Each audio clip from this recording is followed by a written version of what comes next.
Hello everybody, welcome to today's poem, which is called A Wife in London, and it was written by Thomas Hardy in 1899. As a quick reminder, if you're studying poetry at home, make sure that you annotate a copy of the poem. That's really important. Make sure that you have notes on context, language and structure. Those will all be covered in the following video. Make sure that you also read a copy of the poem on your own before watching the analysis. Even better, read it through 2 or 3 times. If you don't have a copy of an anthology, you can print out a copy or create a list of notes or write the poem out in full. So let's start by having a quick look at the background to this poem by Thomas Hardy. So it's set during the Boer War, or shall I say the Second Boer War, because there were 2 Boer Wars. One took place in 1880 to 1881, and the second took place between 1899 and 1902. Both of them took place in South Africa between the British and the settlers in South Africa of Dutch origin. And what the British did was put an end to the 2 independent republics that the settlers had found. Now, the wars took place over the huge gold reserves in the Transvaal. That's an area of South Africa. And ultimately, this was a war about wealth and war about greed. Who could own the gold mines, because that would give you access to untold wealth. Now, during the Second Boer War, the British Army had over 400,000 men fighting in South Africa. The Boers, at their peak, had only 52,000, and some of their soldiers were boys as young as 9 years old. So these were not even armies, they were very uneven. The Boers were mostly untrained farmers fighting what was at the time the greatest power in the world. So the match was very uneven from the start. The Boer War, or the Second Boer War, eventually ended in May 1902, when the last of the Boers surrendered. Overall, 22,000 British troops and over 25,000 Boer civilians died in the conflict. So what's this all got to do with Thomas Hardy? Now, this war was going on during Thomas Hardy's lifetime. Thomas Hardy was a very, very, very famous Victorian novelist and poet. Indeed, he was as famous as Charles Dickens in his day. Interestingly, he was less known for his poetry, but Hardy himself considered himself to be more of a poet than a writer of novels. Many of his novels and poems contain tragic characters who are struggling against their passions and social circumstances. Hardy's work is not happy. All of his poems and novels study very sad and solemn events, with often protagonists and main characters who come up against very difficult obstacles. And many of them fail. Now, during the Boer War, Hardy became known as a pacifist. So a pacifist is somebody who dislikes war, an anti-war person, so to speak. He was particularly horrified by the Boer War, and he saw the Boer War as an exercise of imperialist bullying by the British government. He felt that the British were using their power in the wrong ways in order to try to gain wealth against the South African Boers. And so he wrote this poem, A Wife in London, to reflect his feeling about that situation. Before we read, though, we should just have a look at the setting. Now, the setting was late Victorian London. And Victorian London was very well known for its smog. And smog was a mixture of smoke and fog that would settle over London, often for days on end, giving rise to really, really high pollution levels and really low visibility. It was very unpleasant living in London during those days. Here's a description from a book written in 1880 about the fogs of London. A London fog is brown, reddish yellow or greenish, darkens more than a white fog, has a smoky or sulphurous smell, is often somewhat drier than a country fog, and produces, when thick, a choking sensation. Instead of diminishing when the sun rises higher, it often increases in density, and some of the most lowering London fogs occur about midday or late in the afternoon. Sometimes the brown masses rise and interpose a thick curtain at a considerable elevation between earth and sky. A white cloth spread out on the ground rapidly turns dirty, and particles of soot attach themselves to every exposed object. Right. Even now, those living in London are not allowed to have open fires in their houses because of the risks of pollution. And people who were suffering respiratory illnesses such as asthma during Victorian times often suffered greatly due to the smog. So, in this poem, we see a mixture of the Boer War and the smog of Victorian London. It's a short but very, very powerful narrative poem that tells a simple but tragic story. Let's go. A Wife in London, December 1899.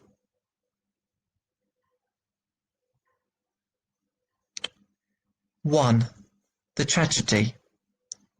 She sits in the tawny vapour that the city lanes have uprolled, behind whose webby fold on fold, like a waning taper, the street lamp glimmers cold. A messenger's knock cracks smartly, flash news is in her hand, of meaning it dazes to understand, though shaped so shortly. He has fallen in the far south land. 2. The irony. 'Tis the morrow, the fog hangs thicker, the postman nears and goes, a letter is brought whose lines disclose, by the firelight flicker, his hand whom the worm now knows. Fresh, firm, penned in highest feather, page full of his hoped return, and of home-planned jaunts by brake and burn, in the summer weather, and of new love that they would learn. Let's just talk you through for a moment the story. The poem focuses on a wife. It's interesting that Hardy has not said the wife, he said a wife, okay? And that's indefinite. What that means is that this could stand for any wife sitting at home in London. And think there were 400,000 men at times in the Boer War, many women sitting at home waiting for news. Indeed, many women and loved ones in any war will be sitting at home waiting desperately for news of a loved one who may or may not survive the war. December 1899, say it again, December 1899 shows us that this is right in the heart of the Boer War. So Hardy was quite deliberate at the time. This was very much a political poem about the effect of war on loved ones. So the poem in the first stanza describes a woman sitting at home as the fog sort of rolls in up the city lanes.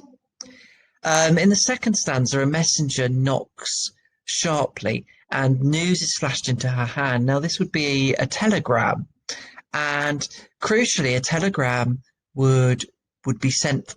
The news from a telegram would be received far quicker than the news received through a traditional letter, and the news is bad news. He has fallen. He's died in the far south land. In other words, in South Africa. Then the second part of the poem is the irony. It's the morrow. In other words, the next day. The fog is thicker. The postman comes, and the postman brings a letter. And it soon becomes clear that the letter is written in his hand, in his handwriting. So the letter is from the husband who has died. She's already discovered that. She's already suffering the grief. And in his letter, he writes about the hopes that he has for his return, and of the things that they would do together in the summer as they started to fall in love with each other. And it's quite likely that perhaps they married quite quickly. Often marriages between military men and young women would take place quite swiftly, and the man would go off to war. And the two often had barely spent any time together. So maybe that's what he's referring to. Let's have a closer look at the language then. Just going to put my face right into the corner, so hopefully I don't get in the way. So number one, the tragedy. She sits in the tawny vapour. Okay, look at the first word, she. It's in the third person perspective here, and I get the sense of her seeming like she's quite far away. She seems quite distant. We don't find out that much about the room she's sitting in or the house, if indeed that's where she is sitting. She seems far away. She's nameless. We don't find out who she is. She's voiceless. We never actually hear her voice, indeed, at this point or through the poem. And once again, it's that idea that she could stand for any wife in this situation. Then we have this term, this phrase, the tawny vapour. Now, the adjective tawny is describing something of a yellowish brown colour. So in this case, the vapour will be the liquid in the air, the fog itself. So she's describing Hardy's describing the fog as being a tawny vapour. Now, as the poem progresses, what you find out is that this fog is being used as a metaphor. It's a metaphor for the overwhelming grief that she feels. And as the fog rolls in, her sadness increases and intensifies as the poem goes on. The city lanes have uprolled. So it's as if this fog is rolling its way uncontrollably up the city lanes, whose webby fold on fold.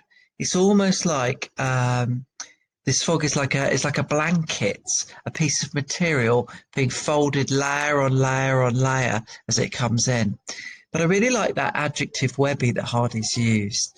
If you think of a web, like a spider's web, it imprisons a victim, it traps you, and we get this sense that she's becoming trapped in the folds of her own grief.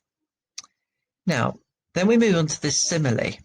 And the simile kind of describes the next line. So, like a waning taper, the street lamp glimmers cold. So, a taper is just an old-fashioned word for a candle, but it's waning. If it's waning, it's beginning to burn out. And I think that Hardy here is using a very sort of quite a traditional image, the notion that the candle and the light represents or symbolizes hope, and her hope is gradually becoming extinguished. Although at this point she's yet to find out the tragic news of her husband's death. And look at the description of the street lamp. I love this. It glimmers cold. And Hardy's been very clever here because he's used an image of light glimmering to, and he's describing that through a sensation, coldness. And we get this real sense of a funeral. This is a mournful and funereal atmosphere. A really cold feeling that we're getting at this point. It makes us shudder as a reader. Into the second stanza, we have a real change in atmosphere. A messenger's knock cracks smartly. Look at that onomatopoeia, cracks. The plosive k sound, cracks. And it immediately introduces a feeling of urgency and anxiety. The silence and the cold has been broken. And then we have flash news in her hand. Flashed suggests it's very quick. But I think there's a bit more that we can talk about here. Yes, it's a telegram, but the messenger has given it to her in a very businesslike way. It feels really impersonal. He shoved it into her hand by the sounds of things and then just moved on. And I think underneath this, Hardy is criticising the lack of compassion of the authorities, the way that the news of the deaths of loved ones is just handed out, without any thought or feeling, without any ceremony. And then the wife, sitting alone in London, is left to pick up the pieces. Of meaning it dazes to understand. So initially she's dazed, she's so shocked, she's confused by the news in the letter, though shaped so shortly. So it's a really, really short letter. And then we have, he has fallen in the far south land. So as I said before, the South land is a reference to South Africa. But notice the hyphens here before has and after fallen. And we also, we kind of almost, in this line, we almost go into her voice as she reads this letter. And the hyphens, I think, represent her shock and the difficulty that she has in taking in the news, almost like she has to swallow to almost verbalize this line. And look at the word fallen here. This is what we call a euphemism. Hardy hasn't quite given us the word here because he's died, but she's used this sort of tragic and he's used this sort of tragic and heroic word, fallen, which at this stage kind of suggests he's like a hero, a courageous hero who has died for his country. At this point we don't really have the realism of his death yet. In the second part of the poem, we have the irony, the second part of the story. It's the morrow and the fog hangs thicker. So the sense Hardy's showing here that the grief has thickened, it's intensified. The postman comes this time, the second visitor to the house in 2 days, and a letter is brought whose lines tell us by the firelight flicker.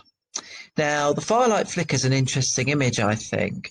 All through the poem, such as with the taper earlier, we have the semantic field of warmth and light, which contrasts with the tragedy of death and with the darkness and gloominess that the fog is bringing. Have a look at the next line. His hand, whom the worm now knows. So as I said, this is about his handwriting. She recognises his handwriting in the letter. But the worm now knows. This is one of the most, I think, gruesome and terrifying images that I've ever read in a poem. This is the point of her realization of the reality of his death, that now he is buried underground. His hand is now literally worm meat. He is a rotting body. And you get the sense that she's visualizing that, and the tragedy and the truth of the matter are becoming clearer and clearer to her. And on to the final stanza. This stanza focuses on the letter that he wrote.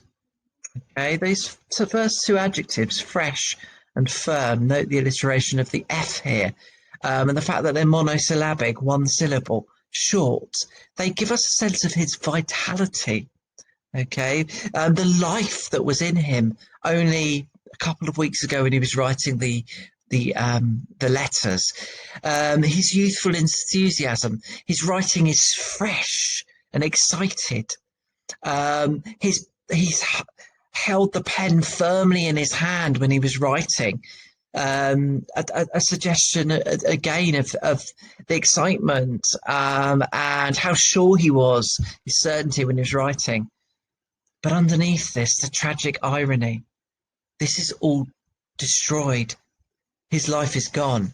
When it says highest feather, it's probably a suggestion that this was written with a good quality feather pen of the time. Now, it was page full. It was absolutely full of his hoped return. And again, this notion of hope, it really is an idea that's referred to several times in the poem. It's again tragically ironic because his hoped return will never happen.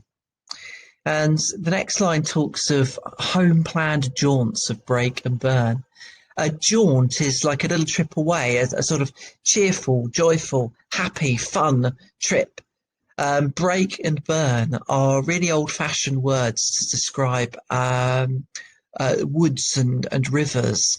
We get a real sense of sort of old traditional England here, and this sense that he's quite homesick, missing this place. But it also gives us a sense of the innocence of their relationship. They were going to go out and enjoy it, enjoy the good weather. The summer weather, again, that idea of light and joy contrasting with the complete despair of the fog-ridden London that the wife is now sitting in. And then the last line, and perhaps the saddest and most tragic of them all, and of new love that they would learn, that new fresh love that will never be. And it's that idea that perhaps they've spent little time together. They've still got to learn what it means to be together, to love each other.